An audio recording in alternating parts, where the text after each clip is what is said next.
take this to Elias Aboujaoude, your opponent saying that again, that you can really learn things in 2 hours in a game that really do tell you things about the real world, which to me seems to be walking right into your argument that that's confusing reality in a game. Right. I mean, again, the more lifelike games are, the easier it is to confuse them with reality. I think it's wonderful that there are certain applications that can be pro-peace, but I think a lot more people go online in general and go to video games in particular to play games that are more violent, more aggressive in nature.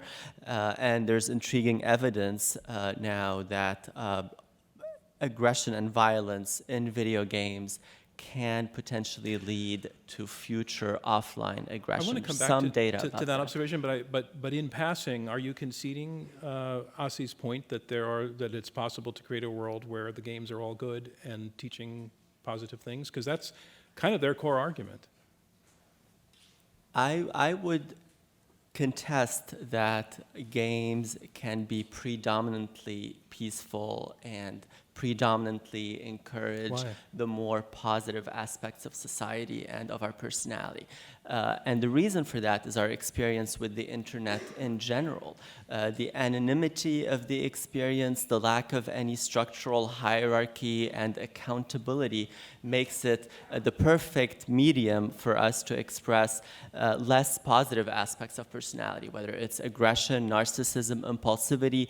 Look at how easy it is for people to get radicalized online. People don't go online to become more moderate. They go online and end up consciously or unconsciously breaking down into more extreme groups. So I want to believe that the internet and video games can make for a more peaceful world, but our experience 20 years into the internet revolution does not support that, it supports the contrary. I'll come back to Asi one more time, and then I want to bring Daphne into the conversation again. But Asi, so is your experience that people are lining up to play a game to make peace in the Middle East? Much more. Or do you have to kind of trick them into playing? No, much more. I mean, the interesting thing is that 10 years ago, when I needed to fight that fight for video games for social cause, it was a very, very tough fight. You know, when we introduced the idea of Peacemaker to the faculty at Carnegie Mellon so they could support us, it was a nutty idea, right?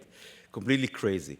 Today, I mean, people like me that really make games and play games and look at the market, it's not true that most games are violent. It's just not true. I mean, with the expansion of mobile games and Facebook games, there are so many games that are about building environments. Look at Minecraft, one of the biggest successes in video games in recent history. It's a game about building blocks. It's a game about building creative worlds and environments.